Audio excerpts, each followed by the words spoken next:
사도 바울이 오늘 말씀에는 하나님이 인간을 심판할 때 그 심판의 이 기준이 뭐냐, 이걸 이 말씀에서 하고 있어요. 우리는 생각할 때 이런 생각을 합니다. 심판을 받을 때 하나님이 우리가 이 땅에 사는 동안에 신앙생활한 거, 물론 행위죠. 우리의 행위인데 우리가 어떻게 신앙생활을 했느냐, 우리가 얼만큼 선한 생활을 했느냐, 얼만큼 하나님을 가까이 했느냐, 이런 것으로 우리가 심판을 받는다고 생각하기 쉬워요. 그건 우리 기준에 의한 심판 기준이죠.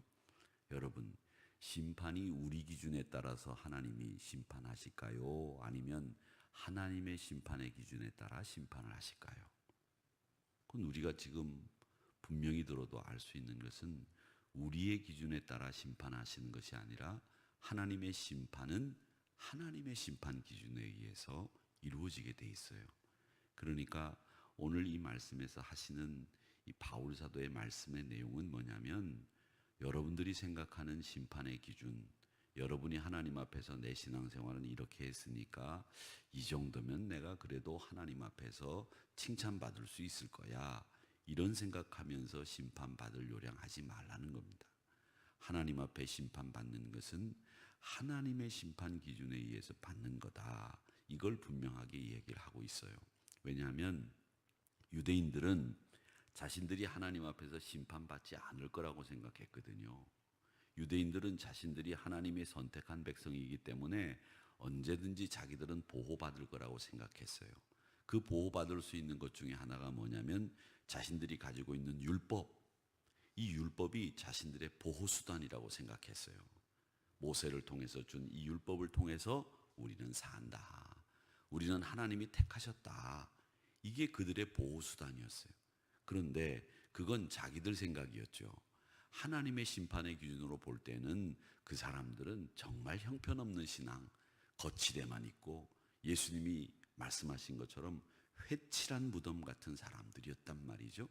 그런데 그들은 자신들이 모세를 통해서 율법을 받고 또 선택을 받았기 때문에 우리는 보호받는다라고 하는 어줍잖은 생각을 하고 있었던 것에 대해서 바울은 아니다, 하나님은 하나님의 심판 기준에 의해서 너희들을 심판한다. 그러니까 인간의 순종의 법칙, 인간의 심판의 기준 나름대로 세워놓은 거, 그게 심판의 원칙이 되지 않는다라는 것을 이야기하면서 우리 인간에게 나타난 세 가지 빛을 얘기를 합니다. 그 빛이 뭐냐면 이 12절에서부터 16절에 보면 제일 먼저는 자연의 빛이 우리에게 비추어졌는데 그 빛에 비추어 봐라, 너를.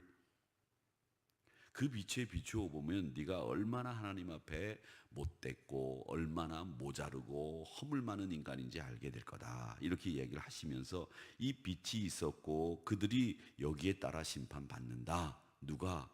율법이 없는 사람들도. 그것이 뭐냐? 자연의 빛이다. 그러면서 얘기하시기를 뭐라고 그러냐면, 무릇 율법 없이 범죄한 자, 이 율법이 없는 사람들은 이방인들이지 않습니까? 그 사람들은 어떻게 심판을 받느냐? 율법 없이 망하고, 무릇 율법이 있고 범죄하는 자는 율법으로 말미암아 심판받는다.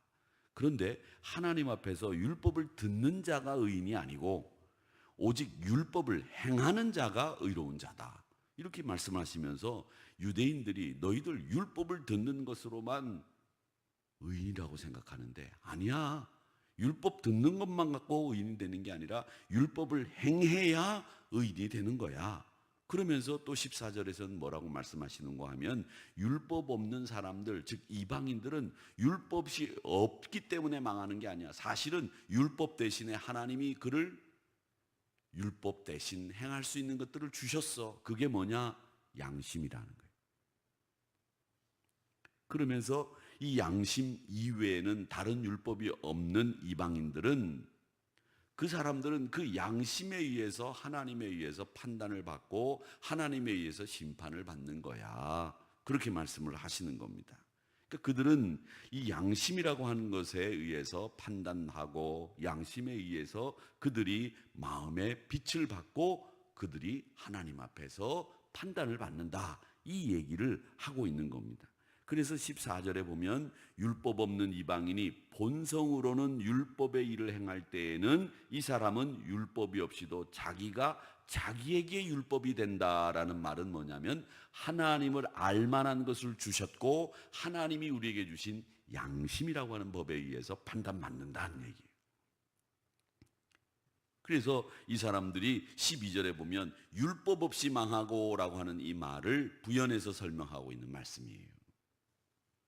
자, 그러면 이 사람들에게 율법이라고 하는 것이 비춰질 때는 어떻게 되느냐? 14절에 보면 뭐라고 얘기하느냐면 14절에 보면 이 사람은 율법이 없는데 이 사람들에게는 자기가 율법이 된다고 말씀을 하셨고, 그 다음 15절에 내려가 보면 뭐라고 더 얘기하냐면 양심이 증거가 되어 그들의 생각들이 서로 혹은 고발하여 그들이 자기 안에서 서로 생각을 고발한다, 그렇게 얘기를 합니다.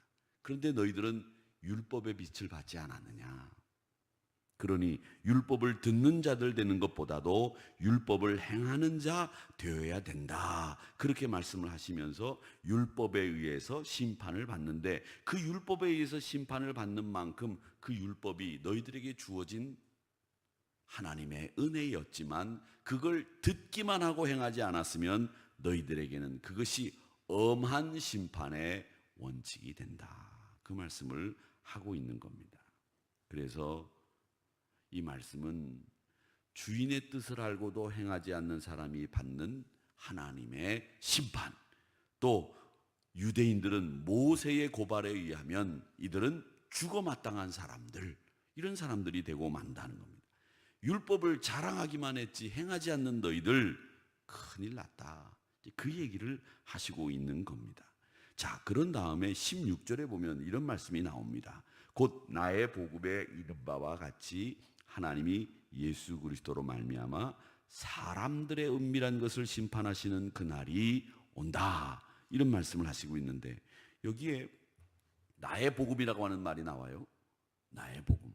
그래서 성경학자들은 우리처럼 그냥 쓸데없는 생각을 안 하고 그냥 복음이, 말씀이 주는 대로 이해하고 해석하는데, 성경학자들은 쓸데없는 걸 많이 생각하는 사람들이잖아요.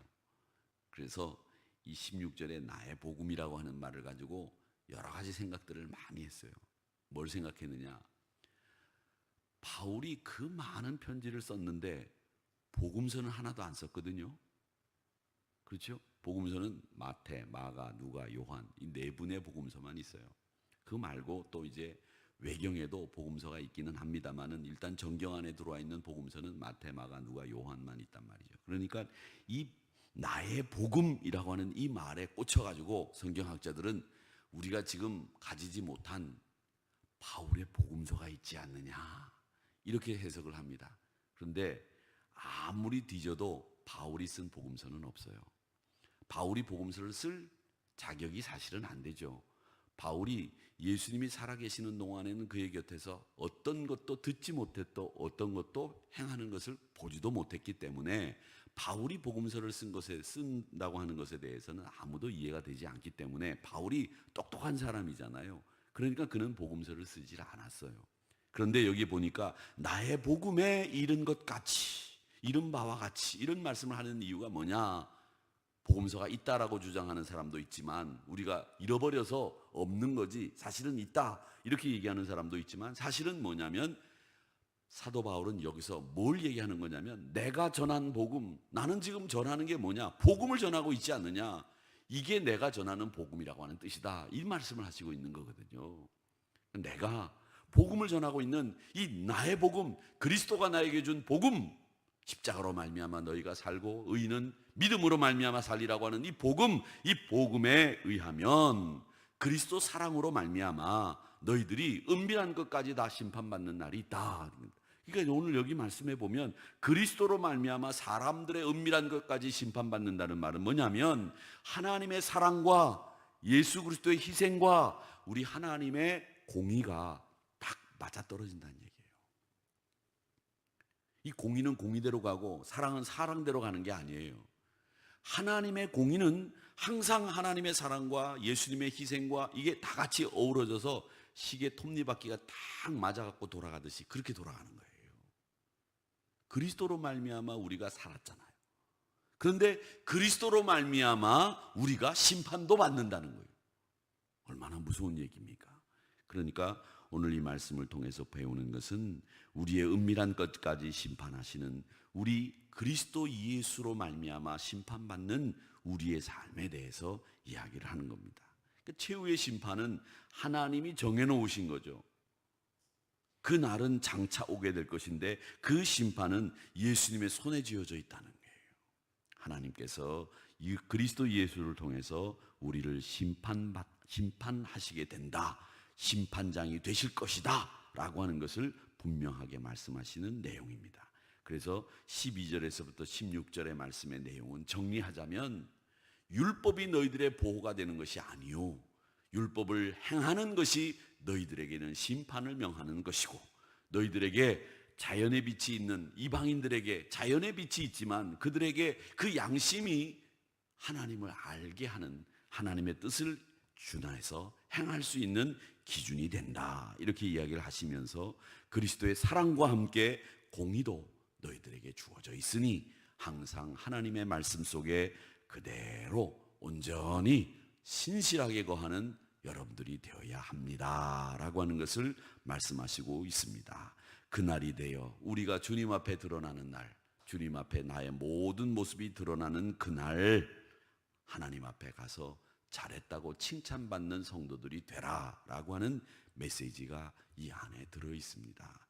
그렇기 때문에 우리 사랑하는 성도 여러분, 주 앞에 가는 날 잘했다고 칭찬받는 여러분들이 되셔서 네가 율법을 듣고 행할 뿐만 아니라 그리스도 안에서 사랑과 공의의 사도로 살았구나. 참 잘했다. 그러기에 너희들이 하늘이 교회 기도의 용사였고 헌신의 용사였고 너희들이 바로 하나님 앞에서 가장 칭찬받을 이들이다. 이렇게 많은 사람들의 귀감될 뿐만 아니라 하나님 앞에서도 박수 받으며 하늘나라 올라가 영광의 자리에 지나온 날들을 회상하면서 기뻐할 수 있는 여러분들이 되시기를 주님의 이름으로 축원합니다. 아버지 하나님